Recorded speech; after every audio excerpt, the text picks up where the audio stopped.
Antebellum South Carolina and slavery. Before we can discuss the antebellum era, we must first describe what it is. The antebellum era was the first interwar period after the War of 1812 and before the Civil War.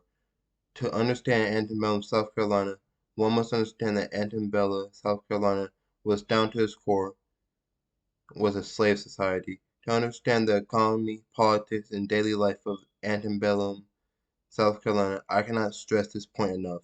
Everything we will discuss about antebellum South Carolina has some type of slavery. For most of the antebellum era, South Carolina was majority black, and the vast majority of these people were slaves.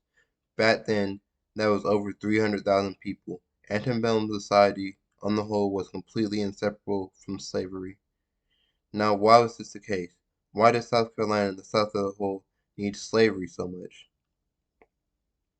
The Southern economy was totally and completely dependent on agriculture like rice and raw goods like cotton.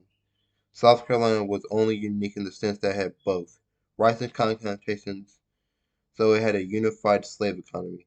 This is why slavery, more than any other issue, determined the state's politics.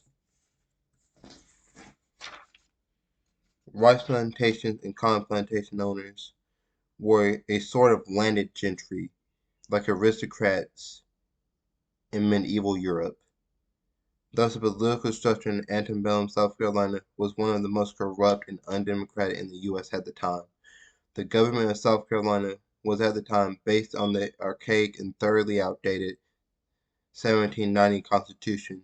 You couldn't be a state rep if you didn't have at least 500 acres and 10 slaves, while state senators had to be clear of debt and had an estate valued at £300 sterling.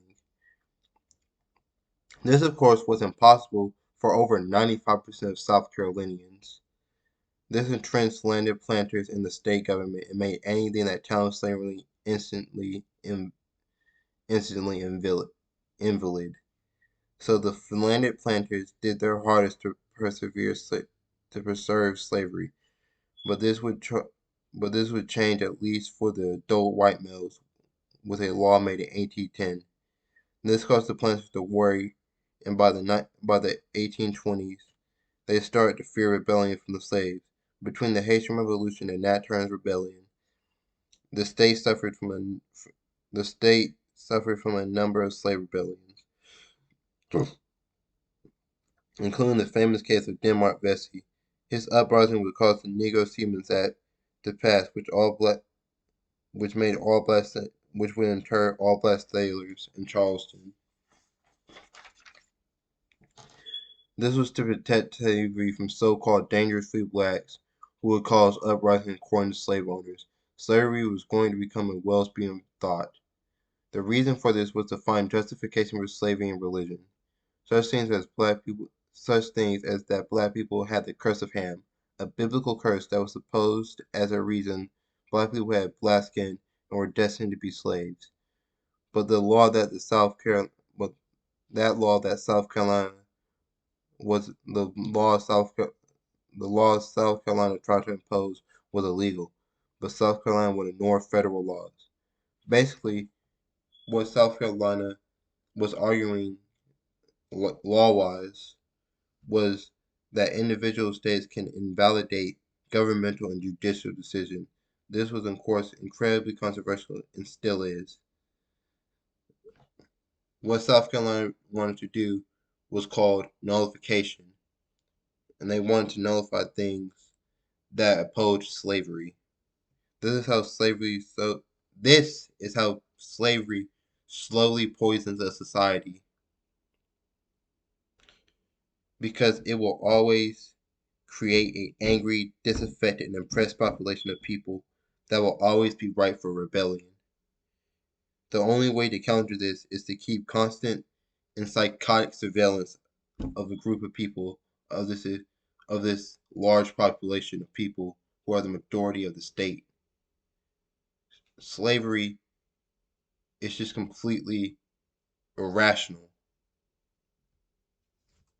which makes the government of the slave society have to divert precious resources of the state to slave surveillance, thus making like critical parts of infrastructure completely invalid and useless to protect this, to like make sure the slaves don't rebel. And and that's why a society that is based on slavery and is a slave society is doomed to fail. And and honestly, to tell you the truth, that's a good thing.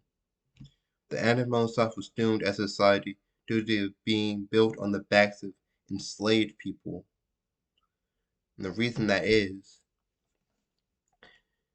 because something like for your society to build on something so inherently wrong and evil, it just can't function correctly. The landed gentry, the landed gentry, never had to modernize like the Northerners had to modernize because the Northerners didn't have as many slaves. So when the Civil War began and broke out, the South's defeat was inevitable in my view. It was inevitable. This teaches us that society should be built off cooperation, community, and friendship, not avarice, greed, and evil. The antebellum era teaches us in the modern day that we should love each other because we see what happens when man treats man like dirt. Life is just so much worse when we don't treat others as humans.